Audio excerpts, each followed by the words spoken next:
Okay, so this is a topic I get a fair amount of questions on, and it is the use of proxy functionality in SuccessFactors. And so this is where one user, so for me, I'm logged in as Anya Singh, can proxy or act on behalf of another user. So if I look at this, I can go to the profile of Geoff Hill, and when I log in, you'll notice that it will tell me that I am still Anya Singh, but I'm acting on behalf of Geoff Hill. And so it allows you to do certain things.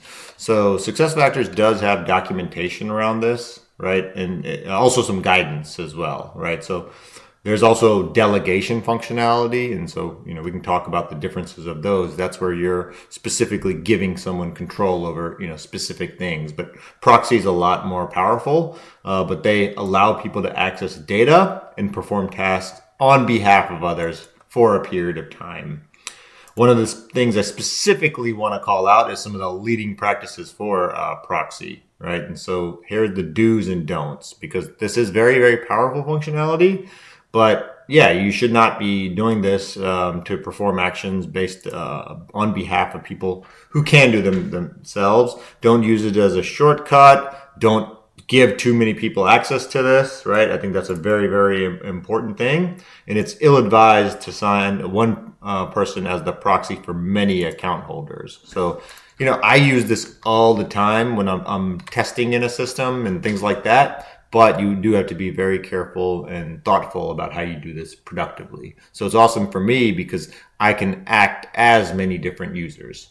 So let's actually give an example of this, right? And so you can see I'm proxied in as Geoff Hill. And so when I come here, I don't know, I'll do something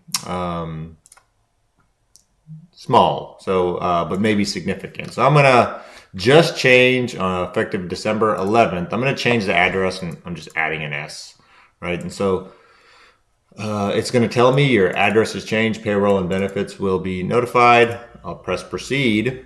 And now it's actually showing me, hey, this is submitting a workflow. So it's going to go to different people. So Richard, I think he's in the HR team, maybe responsible for benefits, and Shane, who's in charge of payroll. And so right now, as soon as I do this, you'll see that I have a pending approval. So this won't be taking effect in payroll until it is actually approved. And so it won't be in the change history yet, and it'll show you. So one thing I'll point out here is you have this data that shows who updates specific records, right? And so this is kind of important. And so this is where both the strength and danger of using a proxy becomes, where you give someone too much authorization.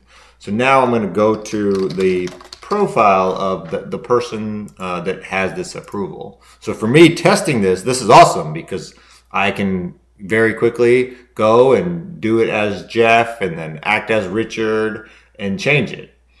And so if you take a look at this and I click into this approval workflow, the thing that's important to note is the system does track that, hey, this was done by a proxy, not you, right? So initiated by Anya Singh on behalf of Geoff Hill. So it knows Geoff Hill didn't do this itself and Anya Singh did it. And so if you take a look at it, I can now approve this, right? And so I was able to do that. And now I can proxy as my payroll person, Shane Creedon.